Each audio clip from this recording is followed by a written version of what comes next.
안녕하세요. 오늘도 사연살롱을 찾아주셔서 감사합니다. 이제야 그 거머리가 딴 남친을 완전히 떼어내고 정신 차릴 수 있게 됐네요. 30대 초반의 미혼녀예요.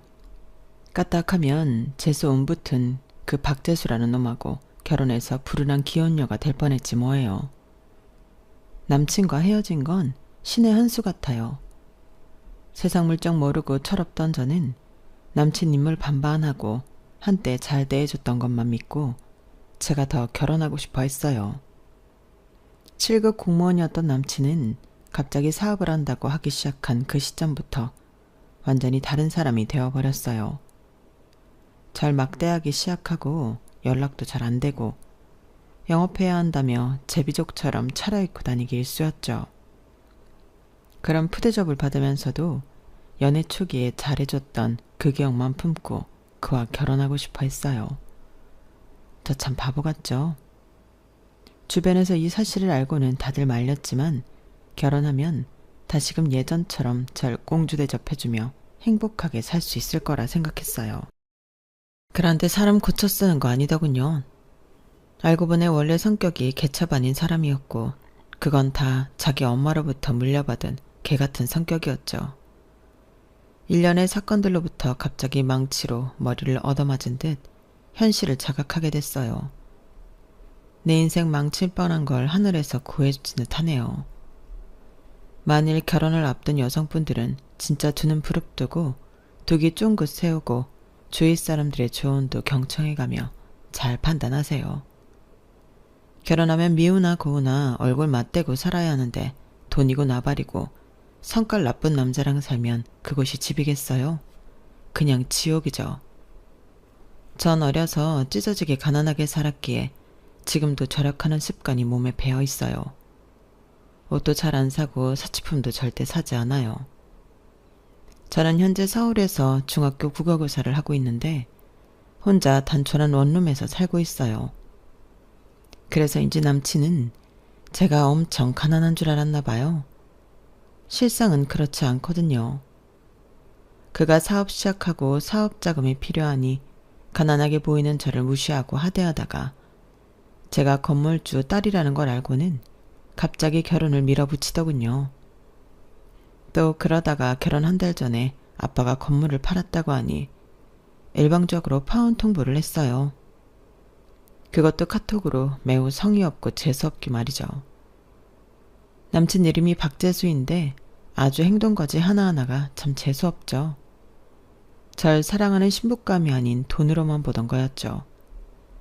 그런 줄도 모르고 결혼할 생각에 들떠있던 제가 참 한심하게 느껴지네요. 이리저리 돌고 돌아 남친과 깨끗하게 헤어진 지금 아주 개운하고 후련합니다. 부모님께선 사람은 다른 사람으로 잊어야 한다며 얼른 선보라고 난리시네요. 그런데 그 거지 같던 남친에게는 미련이 전혀 없으니 파혼의 상처 따윈 전무해요. 다음번에 다른 남자를 만난다면 또 콩깍지 제대로 씌워지기 전에 객관적으로 꼼꼼히 뜯어보려고요. 남자의 가족들까지 말이죠. 제가 남친의 가족들로부터 받은 마음의 상처도 만만치 않거든요. 여기까지 들으셔도 제가 겪은 산전수전이 조금이나마 공감되시나요? 앞으로 제가 살아온 드라마 같은 인생을 사연살롱 구독자분들께 한번 쫙 풀어놓으려 해요. 그렇게라도 정리를 해야 새로운 남자를 만나 결혼을 하든 연애를 하든 할 것 같네요. 아직 한 번도 사주팔자를 본 적은 없는데 갑자기 궁금해지네요. 제 인생은 왜 이렇게 뒤죽박죽 엉망진창 롤러코스터 같았는지 모르겠어요. 저는 정신 차리고 똑바로 살려고 무진장 애를 쓰고 발버둥 치며 별짓 다 했거든요.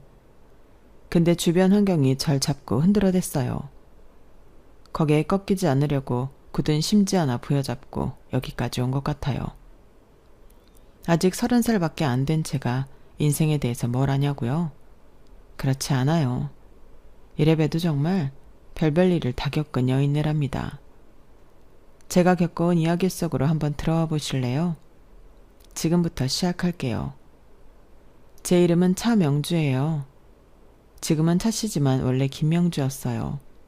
다 커서 개명하게 됐죠. 우리 친아빠 이름이 김철준이었는데 아빠가 돌아가시고는 정말 아빠 성을 따르고 싶지 않았어요. 아빠가 돌아가시는 그날이 아직도 떠올라요. 아빠의 사망 소식을 듣고는 엄마와 저는 만세를 불렀어요. 만세! 이제 우리는 해방이야. 드디어 아빠로부터 해방이 됐다고. 어떻게 친아빠가 죽었는데 모녀가 그렇게 반응할 수 있냐고요? 폐륜이라고 생각하시겠죠. 그런데 엄마와 저는 그때까지 아빠라는 작자로부터 너무 많은 고통을 당했어요. 엄마는 성인이 되자마자 아빠에게 납치되다시피 하여 혼인신고하고 절 갖게 되었다고 해요. 착하고 배꼽같이 예뻤던 엄마는 그저 운명이겠거니 생각하고 포장마차를 새벽까지 운영하며 열심히 살았어요.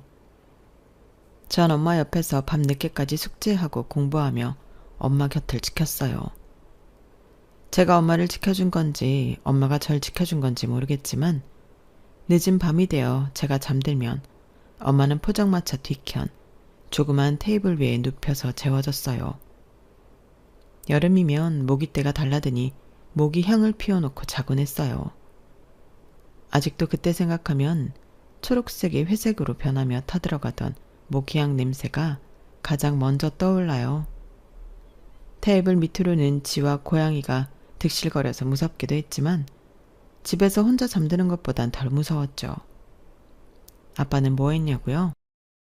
정말 미친 것 같았던 아빠의 등장은 늘 시끄러웠어요. 명주 아빠, 지금 포장마차 영업 중인데 다 때려 부으면 어떡해. 손님분들 정말 죄송합니다. 남편이 잔뜩 취했나 봐요. 가지 마시고 술 계속 드시면 돼요. 제가 말려볼게요.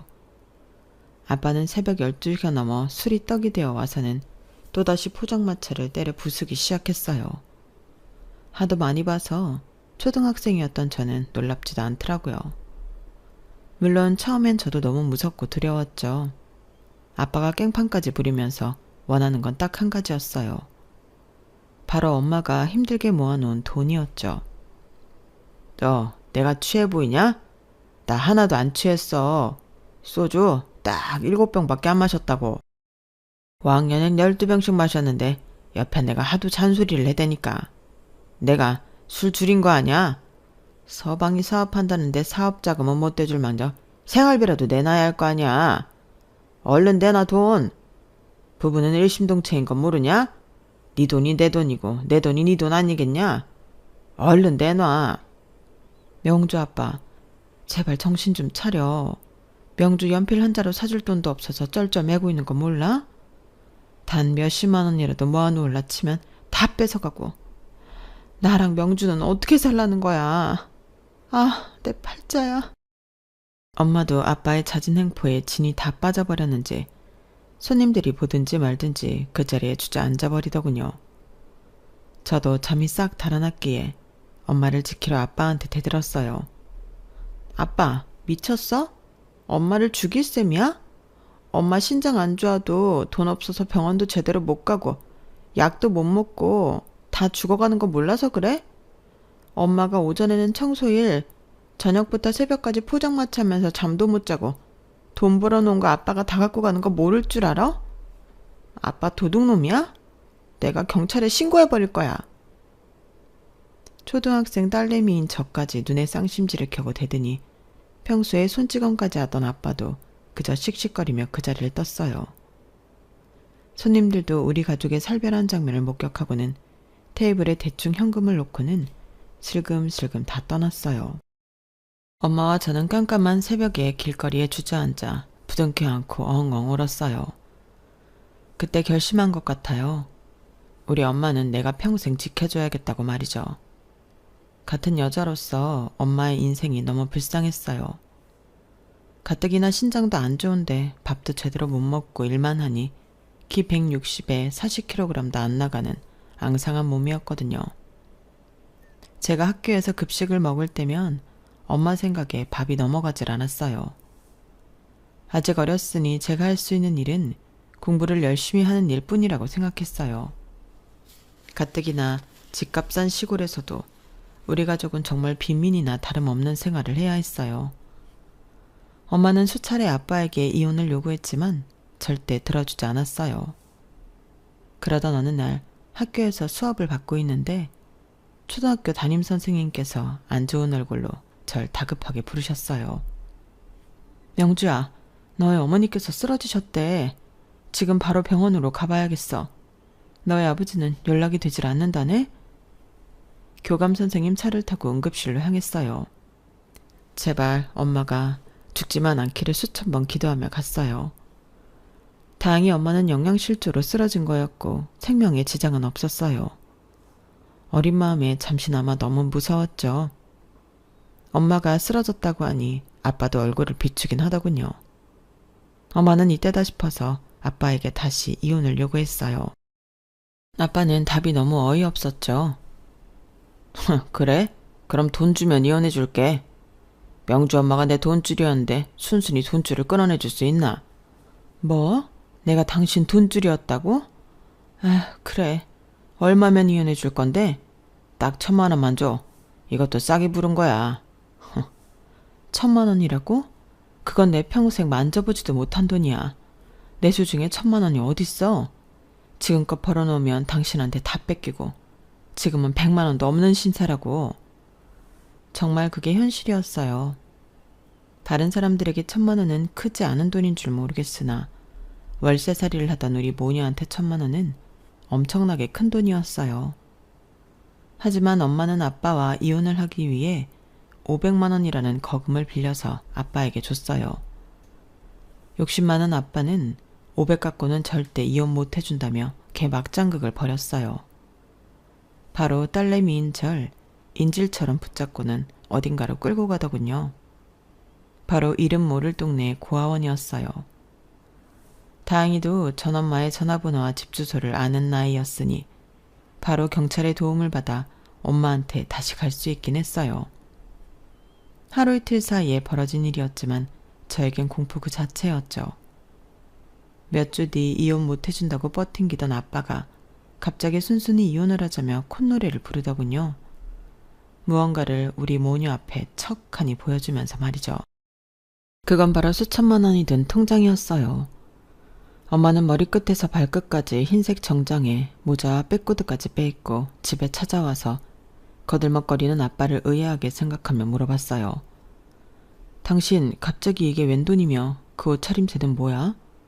이 돈 때문에 순순히 이혼해주겠다는 거야? 이 돈 어디서 났는데? 훔치기라도 한 거야? 하, 난 진짜 운 좋은 사나이야. 내가 복권 2등에 당첨됐다고. 수천만 원이 든 이 통장 잔액 보이지? 이 영들이 아름답지 않니? 난 이 돈으로 잘 먹고 잘 살 테니 얼른 이혼 도장 찍자고. 하. 내 평생 아빠의 그토록 환한 웃음은 처음 봤어요. 어쨌든 엄마는 그렇게 이혼 소리에 도장을 찍게 됐고 그 길로 아빠는 룰루랄라 짐을 싸서 나갔어요. 다음날 아침 엄마와 아침밥을 먹으며 TV를 보는데 우리 지역 뉴스에서 웬 사고 소식을 전하더군요. 교통사고로 누가 죽었다고 나왔어요. 물론 시신은 보여주지 않았지만 어젯밤 아빠가 입고 왔던 그 하얀색 정장과 모자, 구두가 TV에서 나오는데 분명 아빠가 틀림없었어요. 깜짝 놀라 엄마와 서로 얼굴만 쳐다보고 있는데 전화벨이 울렸고 엄마가 받았죠. 잠시 후 전화통화를 완료한 엄마는 울먹이며 제게 말했어요. 명주야, 아빠 돌아가셨대. TV 속 저 사망자 아빠가 맞나 봐. 엄마는 눈물을 흘리긴 했지만 100% 슬퍼서 우는 건 아닌 것 같았어요. 저는 그 소식을 듣고는 100% 해방감이 들었어요. 사고로 돌아가신 아빠가 불쌍하다는 생각은 전혀 안 들었죠. 저는 만세를 불렀어요. 드디어 아빠로부터 우리 모녀는 완전히 해방이 된 거였죠. 아빠는 이혼 소속을 다 마치기도 전에 복권 2등 당첨 금액을 남기고 돌아가셨어요. 몇천만 원의 돈을 상속받은 우리 모녀는 월세에서 반전세로 집을 옮기고 엄마 신장 치료도 좀 할 수 있었어요. 엄마는 밤늦게까지 술 취한 사람들을 상대해야 했던 포장마차를 접고 오전 오후 시간에 식당 일 하나만 하셨어요. 물론 식당 일도 고됐지만 적어도 투잡을 뛰진 않아도 되는 걸 다행으로 여기셨던 것 같아요. 저는 중학생이 되어서도 우수한 성적을 유지할 수 있었어요. 공부를 잘하는 것만이 엄마를 기쁘게 해드리는 일이라고 생각했거든요. 학교 자습실에서 밤늦게까지 공부하고 집으로 향하는데 엄마가 까만색 벤츠에서 내리시더군요. 운전석에선 웬 멋진 아저씨가 내리셨고요. 엄마와 아저씨는 절 보고는 깜짝 놀라셨어요. 네가 명주구나. 진작에 우리 명주에게 먼저 인사를 하고 엄마와 만나는 걸 양해를 구했어야 하는데 이렇게 갑작스레 만나게 되어 미안하구나. 많이 놀랐지? 아저씨 이상한 사람 아니고 저기 저 회사 건물 보이지? 저 회사 운영하는 사람이야. 엄마와는 아주 어렸을 적 소꿉친구였고 우연히 엄마와 다시 만나게 되어 요즘 아주 행복한 나날을 보내고 있지. 엄마와 아저씨 그리고 저 또한 당황했지만 제가 보기에 두 분이 너무 잘 어울리더군요. 엄마는 제가 엄청 놀랐다고 생각했는지 집에 와서 자초지종을 아주 길게 설명하셨어요. 너무 놀랬지 우리 명주? 우리 딸한테 양해를 좀 구할게. 엄마가 아저씨랑 결혼이 하고 싶은데 혹시 해도 될까? 다시 재회하게 된 지는 몇 달 안 됐는데 아저씨가 워낙 강력하게 엄마랑 결혼하고 싶어 하네. 아저씨는 아직 한 번도 결혼한 적이 없는 사람이야. 엄마랑 동갑. 35살이고 고향에서 소꿉놀이 같이 하던 친구 사이였는데 고아원에서 자라던 사람이었어. 그러다가 미국으로 입양이 됐고 미국에서 잘 지내는 줄 알았는데 글쎄 파양이 돼서 한국으로 쫓겨나다시피 했다는구나. 혈혈단신으로 밑바닥부터 시작해서 사업을 다져서 이 지역에서 꽤 유명한 사업가가 되었더구나. 저기 큰 건물 있잖니? 그 회사 사장이야. 꼭 돈이 많아서 아저씨랑 결혼하겠다는 건 아냐. 엄마의 사정을 다 알고도 품어주겠다니 너무 고마워서 말이야. 그런데 우리 딸에겐 미안한 마음뿐이네.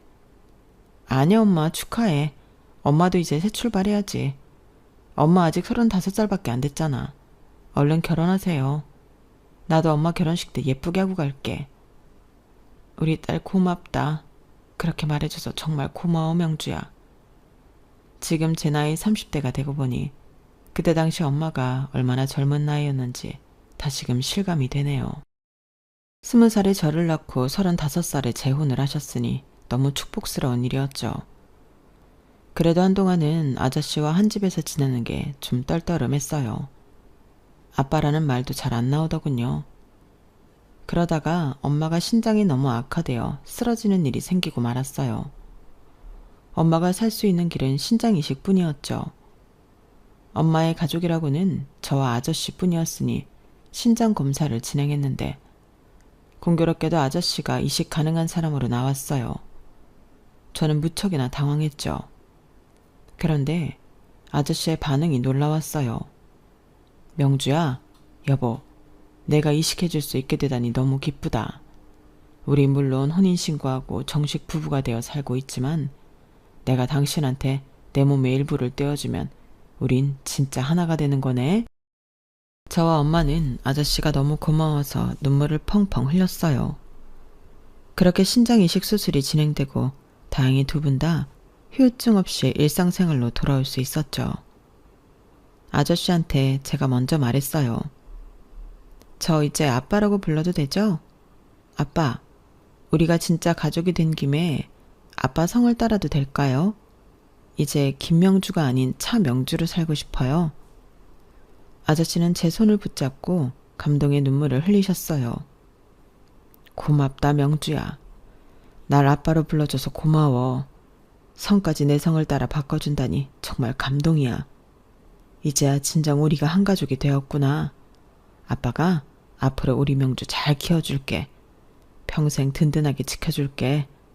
아빠 엄마만 믿고 네가 하고 싶은 거 다 하고 멋지게 살려무나. 그 후로 지금까지 아저씨를 내 친아빠라고 생각하고 우리 엄마한테와 똑같이 나름대로 효도하며 살고 있었어요. 몇 년 후 엄마는 나이 40에 아빠와 아이 사이에 둘째를 낳으셨어요.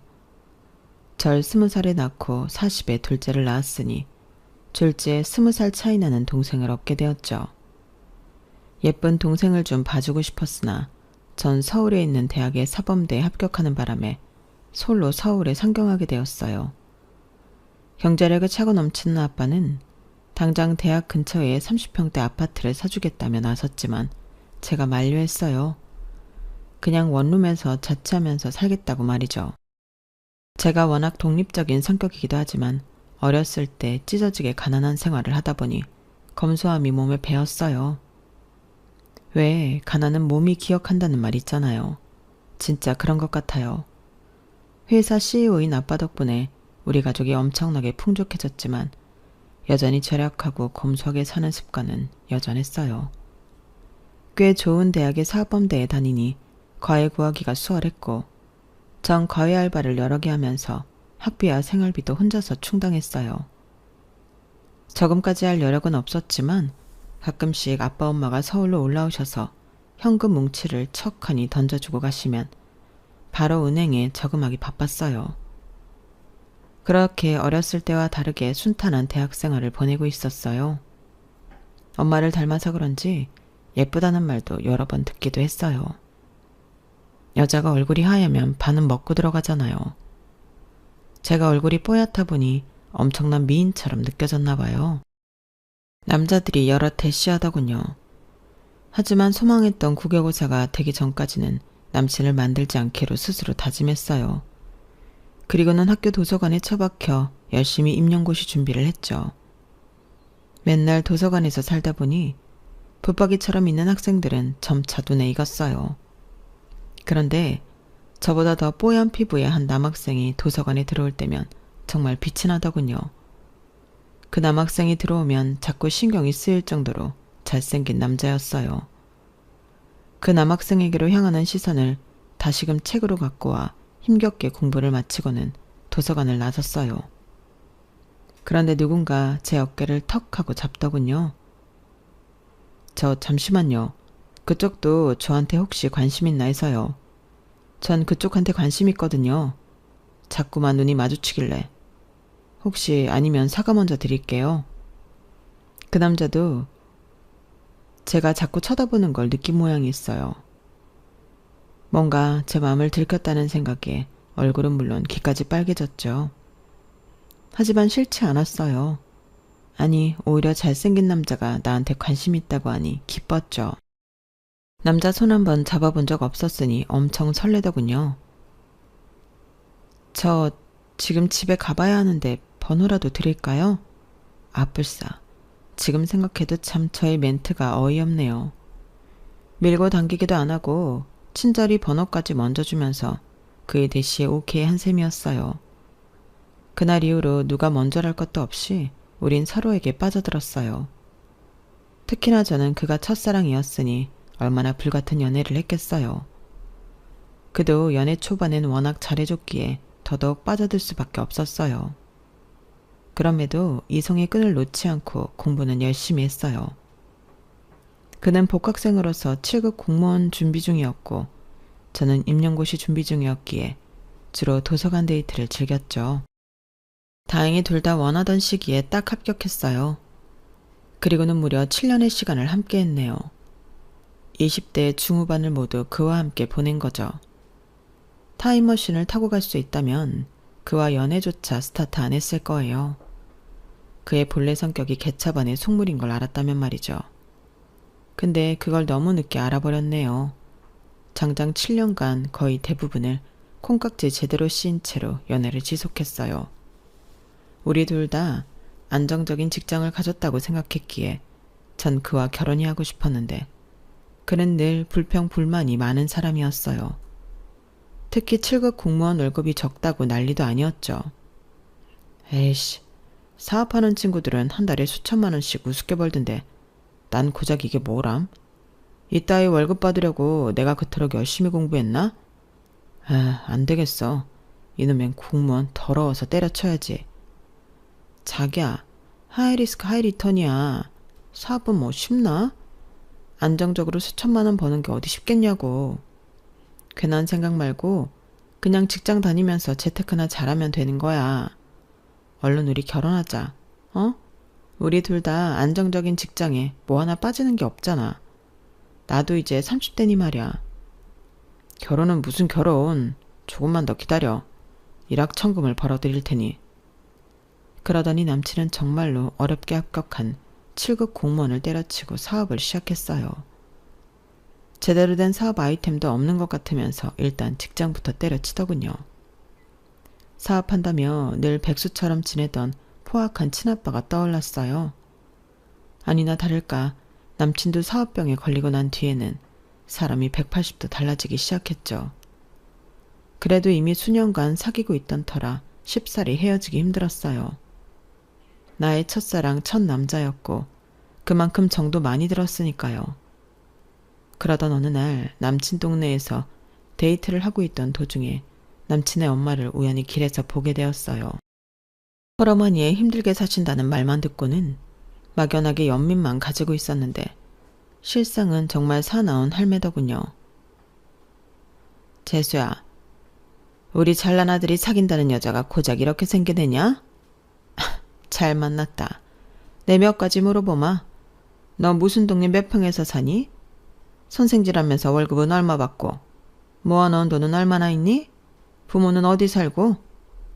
선생질이라니. 참. 지금까지 교사라는 직업을 선생질이라고 표현하는 사람은 처음 봤어요. 너무 놀랐지만 대충 남친 엄마가 물어보는 거에 대답은 했죠. 아, 네. 저 그냥 조그만 원룸에서 혼자 살고 있어요. 부모님께서 지방에 살고 계셔서요. 그리고 뭐 교사 월급은 재수씨 공무원 할 때랑 비슷할 것 같네요. 답이 좀 됐을까요? 갑자기 이렇게 물어보시니까 좀 당황스럽네요. 뭐야? 당황스럽긴 뭐가 당황스러워? 네 대답을 듣고는 내가 더 당황스럽다. 부모가 지방에 살고 너 혼자 서울 원룸에 산다? 안 봐도 비디오네. 돈 없는 집안이구만. 게다가 교사 월급이야 빤하지 뭐. 아, 저렇게 잘생기고 잘난 우리 아들을 주기에는 너무 문양이 빠진다. 지금 우리 아들 사장님인 거 잘 알지? 여자 쪽에서 사업자금 몇 억씩 척척 대주는 집으로 장가가야 한다. 그렇고 말고. 남친 엄마의 말은 처음부터 끝까지 돈 얘기만 이어졌어요. 남친과의 결혼이 맞는 건지 머릿속으로 너무 혼란스러웠어요. 제가 기분 나빠하는 걸 눈치챘는지 남친이 적당히 그 상황을 마무리했어요.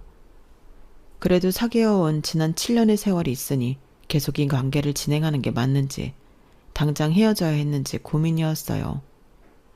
그런데 설상가상으로 남친이 연락이 잘 안 되기 시작하고 가끔 보면 온몸에 명품을 휘감고 다니더군요. 가뜩이나 지네 엄마 때문에 헤어지고 싶은 마음이 큰데 남친과의 헤어짐에 무게를 두게 되었어요. 그러던 중 남친이 강남 새로운 빌딩에 사무실을 개업했다며 절 초대하더군요. 사업으로 바쁜 남친이니 일단 한두 달 후에 이별을 고해야겠다고 마음 먹고는 일단 남친이 말한 사무실로 갔어요. 그런데 이게 웬걸? 남친의 사무실이 있던 빌딩은 바로 아빠 소유의 빌딩이었어요. 사업에 성공해 돈을 많이 벌었던 아빠는 지방의 부동산들을 정리하여 강남에 빌딩을 하나 사놓으셨어요. 그게 벌써 몇 년 전 일이었죠. 그동안 남친에게 우리 집 재력에 대해서는 딱히 말하지 않았어요. 뭐 아빠의 재력일 뿐이지 내 돈은 아니라고 생각했거든요. 그런데 원룸에서 혼자 생활하는 저를 보고 남친은 아마도 가난하다고 여겼을지도 모르겠어요. 그래도 신기한 마음에 아빠 빌딩에 대해서는 남친에게 얘기했어요. 그랬더니 남친은 눈이 튀어나올 만큼 크게 뜨며 반색하더군요. 아, 이 빌딩 주인이 명주 아버지라고? 명주가 강남 건물주 딸이었어? 그런데 왜 그런 얘기를 여태까지 안 했던 거야? 우리 사랑하는 명주, 자기랑 늘 결혼하고 싶었어. 사랑해. 남친은 갑자기 뽀뽀까지 해대며 사랑한다는 말을 연발했어요. 남친과 헤어질 생각을 하고 있던 저는 좀 당황했지만 그날 이후로 남친이 어찌나 결혼 얘기를 해대며 강하게 밀어붙이던지 정신을 차릴 수가 없었죠. 저도 참 바보 같죠? 알아요. 하지만 7년 사귄 남친이 제가 그토록 원하던 결혼 이야기를 시시각각 해대니 마음을 다시금 빼앗기고 말았나 봐요. 저도 잠시나마 남친과 헤어지고 싶었던 마음을 고쳐먹고는 결혼하기로 결심했죠. 결혼식 준비는 일사천리로 진행되었고 남친은 우리 부모님을 처음 뵙는 자리에서 아주 땅에 코를 박고는 절을 해댔어요. 어찌나 살랑거리면서 우리 부모님께 애교를 떨던지 남친과 7년 연애하며 그런 모습은 처음 봤죠. 남친이 본인 엄마한테도 워낙 효자였기에 우리 부모님한테도 친아들처럼 대해드릴 거라 여겼어요. 그땐 모든 게 다 돈 때문에 그런 거라고는 생각하지 못했어요. 그저 남친 본성이 착해서일 거라고 착각했어요. 그렇게 믿고 싶었나 봐요. 남친 엄마의 상스럽고 속물적인 성격을 알고 있었기에 상견례 자리는 좀 걱정이 됐어요. 그런데 이게 웬걸? 내가 만났던 그 할매 맞나 싶을 정도로 180도 바뀐 태도로 상냥하게 대하더군요. 며느리야, 그리고 사돈어른 인사받으세요. 명주 시어머니 될 사람입니다. 우리 며느리를 이렇게 예쁘게 키워주셔서 정말로 감사드립니다. 워낙에 체력이 있으신 분들이라 우리 명주를 귀하게 키우셨나 봅니다. 사위들 재수군도 워낙 성격이 좋고 싹싹하더니 그게 다 어머니를 닮은 거군요. 그렇게 말씀해 주시니 딸 자식 시집 보내는 애비 마음으로 정말 감사드립니다. 이제야 안심이 되는군요. 남친 엄마의 태도가 무척이나 가식적으로 보였지만 엄마 아빠가 착한 시어머니 착한 남편감이라며 만족해 하시니 저도 그냥 넘어갔어요. 좋은 게 좋은 거다라고 생각하고 말이죠. 결혼은 일륜지 대사인데 제가 너무 안일하게 여겼던 거죠. 남친과 그 엄마의 가식적인 태도는 얼마 지나지 않아 들통나게 됩니다. 결혼식을 한 달 남기고 친정 아빠가 남친 사무실이 있던 강남 빌딩을 팔게 되었어요. 강남 요지에 더 큰 신축 건물을 올리게 되었거든요. 그러면서 마지막 잔금이 조금 모자라서 원래 있던 건물을 팔게 되었어요. 약간 오래된 건물이었지만 수년간 워낙 많이 오른 터라 양도세를 내고도 수익을 톡톡히 보았다며 만족해 하셨어요. 아빠는 사업하는 분이라 그런지 재테크 실력이 워낙 좋으셔서 본래 사업뿐 아니라 부동산으로도 많은 재산을 보유하고 계셨어요. 다만 제가 알기로는 목 좋은 요지에 나대지를 많이 갖고 계시고 빌딩은 강남 빌딩 한 채가 전부였어요. 지방의 건물들은 다 정리를 하신 상태였죠. 어쨌든 남친에게 지나가는 말로 현 상태를 대강 말했어요. 남친이 그렇게 놀랄 줄은 꿈에도 몰랐네요. 뭐? 건물을 팔아? 그럼 다른 곳에 건물은 갖고 계신 거야? 아니, 건물은 이게 다인 걸로 알고 있어. 근데 뭘 그렇게 놀라? 아니다. 말을 말자 말을 말어.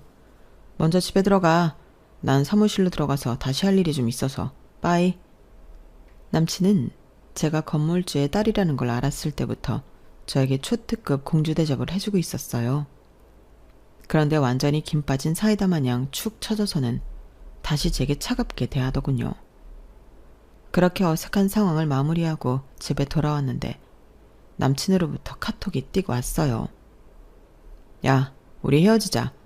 옛날부터 너 마음에 안 들었는데 그냥 몇 년 사귄 김에 계속 만났던 거야. 너도 알다시피 난 사업을 성공하기 위해 자금이 필요해. 돈이 필요하다고. 뭐니? 그런데 솔직한 말로 볼 게 뭐 있냐? 건물 하나 보고 결혼하려던 거였는데 참네. 그 건물을 팔어? 보나마나 대출 왕창 낀 건물이었는데 대출이자 감장이 안 돼서 파는 거겠지 뭐. 뻔하다 뻔해. 난 돈 많은 여자 꼬셔서 결혼할 테니 너도 너 좋다는 남자 만나든가 말든가 마음대로 해라. 이 카톡을 보고 속에서 분노가 차올랐어요. 만일 남친이 내 눈앞에서 이런 말을 짓거렸다면 정말 한 대 쳐버렸을지도 모르겠어요. 주먹으로 머리를 아주 세게 말이죠. 저런 쓰레기 같은 놈한테 7년간 내 청춘을 바쳐가며 잘해줬던 내가 등신같이 느껴졌어요. 그 새끼는 저를 돈으로만 알았던 거예요. 우리 엄마 아빠를 친아빠가 돈줄이라 폄하며 구박했던 거랑 똑같은 걸 제가 당하고 있었던 거였죠. 너무너무 열이 받아 눈물이 왈칵 나더군요. 그렇게 돈이 좋다면 돈으로 응수해주자란 마음이 들었어요. 곧바로 남친한테 사진 한 장 딸랑 보냈어요. 바로 우리 아빠가 새로 올린 건물 사진이었죠. 남친 사무실이 있던 그 건물보다 훨씬 더 크고 입지 좋은 곳에 그야말로 거대 빌딩이었어요. 얼마인지 정확히 모르지만 수백억도 넘는 금액의 건물일 거예요. 그리고는 남친에게 딱 한 줄 보냈어요. 우리 아빠가 그 건물 팔고 새로 올린 건물 못해도 수백억은 넘겠지? 그랬더니 그때부터 남친으로부터 전화가 빗발치기 시작했어요. 전화가 오든지 말든지 무음으로 해놓고 샤워하고 잠을 청했어요. 아침에 보니 부재중 통화가 100건이 넘게 와 있더군요. 장문의 메시지들도 수십 통 와 있고요. 굳이 확인해보지 않아도 내용은 뻔했기에 그냥 읽지도 않고 그 카톡창을 놔버렸어요. 내 7년의 연애 역사가 담긴 카톡창은 제로베이스가 되었죠. 허무했어요. 내가 이따위 속물 같은 놈한테 내 청춘을 다 바쳤다니. 이렇게 사람 보는 눈이 없다니. 한숨만 나왔어요. 그리고는 주말에 엄마 아빠한테 내려가서 남친과 파혼한 사실을 다 말씀드렸어요. 그랬더니 부모님의 대답이 놀라웠어요. 명주야, 엄마가 아무래도 사위 될 사람 직업이나 하는 행동이 네 친아빠의 연상이 되어서 사람 써서 그 남자 뒷조사를 좀 해봤어. 바로 어제 한 사실인데 정말 놀랄 노짜더라고. 안 그래도 너한테 이번 주말에 결단을 내리라고 말할 참이었는데 차라리 잘 됐다. 그래, 아빠도 깜짝 놀랐다. 같은 남자로서 아주 개차반인 인간이더구나. 일단 사업한답시고 겉만 번지르르한 양복 입고 강남 사모님들 꼬셔서 거짓 정보 주고 부동산 투기하라는 거였어. 개발되지도 않을 땅을 수십 명한테 보여주고는 이름을 올리게 하는 거지. 이 근방이 엄청나게 개발된다고 거짓부렁하고 말이야. 그리고는 웬 룸사롱은 그렇게 다니던지. 아휴, 사설 탐정이 찍은 사진들만 해도 내 참 더러워서 다신 보기도 싫구나. 그런 놈의 쓰레기 자식이 우리 딸하고 결혼할 뻔했다는 사실이 소름 끼쳐서 원. 아직 결혼하기 전이니 명준이가 법적으로 소송 걸 필요는 없겠지만 사기 부동산 피해자들이 속출하는 중이니 그 사람들한테 알려서 박재수인지 재수덩어리인지를 콩밥 꼭 먹일 작정이다. 내가 법조인 인맥 다 동원해서 처리 중이니 그렇게 알거라. 경찰이 수사에 들어가자 남친은 저한테 다시금 연락하기 시작했어요.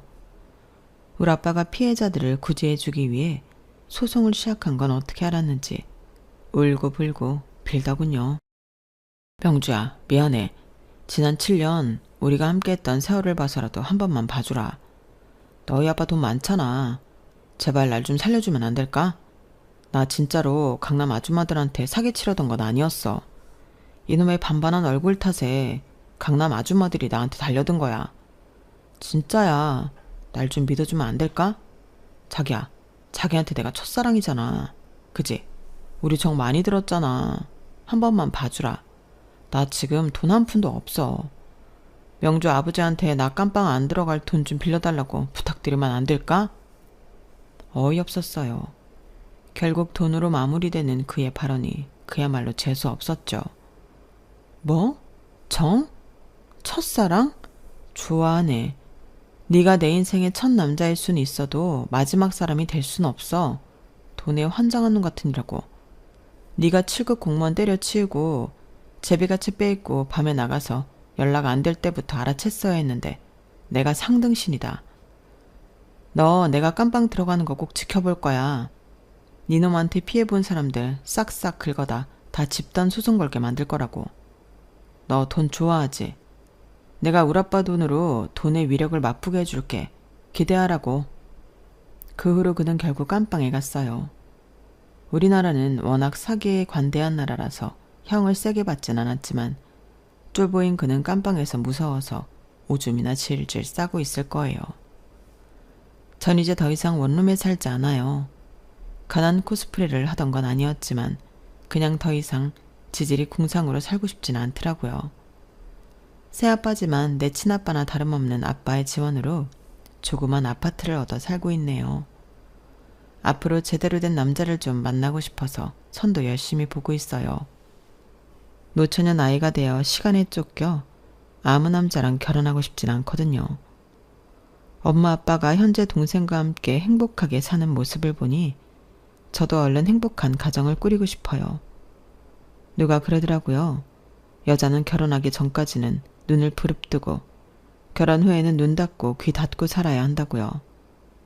아마도 결혼 전에는 상대를 면밀히 잘 관찰하고 결혼 후에는 인내심을 갖고 결혼 생활을 지속하라는 거겠죠. 아직 결혼을 안 해봐서 잘 모르겠지만 일단 결혼 전까진 객관적으로 그리고 전체적으로 꼼꼼하게 다 뜯어보려고요. 제발 제대로 된 착한 남자랑 결혼하게 되기를 빌어봅니다. 지금 결혼을 앞두고 계신 분들 식장 들어가기 전까지, 아니 혼인신고서에 도장 찍기 전까지 우리 꼼꼼하게 살펴보자고요. 그럼 여러분의 행복을 기원하겠습니다.